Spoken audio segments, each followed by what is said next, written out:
ये जो आमदार साहब ने अभी पंचायत समिति जो मीटिंग ली है, तो मीटिंग में क्या मुद्दे थे आमदार साहब के?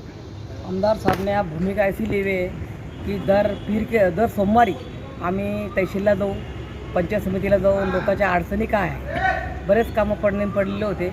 घरकुलचे आसन, विहिरीचे आसन, हा विहिरीचे कामं करताना साहेबानं खरं कडक भूमिका घेतली. साहेबाचं अभिनंदन करावं तेवढं चांगलं आहे, कारण की साहेब असे आले तर गोरगरिबाचे कामं राहणार नाही आणि लोक हे काही जे मधातले लोक दलाले हे लोक कमी होईल ना, कारण की इथं पैशाचा उलाढाल खूप चालतो. त्यामुळं साहेबाच्या कानावर गेल्यामुळं साहेबानं इथं पंचायत समितीला येऊन विहिरीची मिटिंग, घरकुलांचे पैसे, विहिरींचे पैसे हे मार्ग लावायचं काम केलं.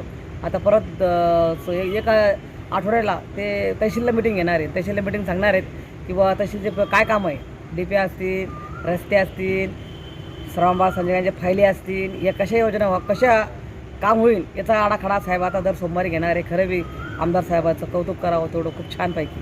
तो पंचायत समिती क्या सांगितले? पंचायत समितीलाही सांगलं की बा जे बीड साहेबाला बोलले ते की जे आमचे लोकांचे पैसे त्वरित 2 दिवसाच्या आतमध्ये मार्ग लावा.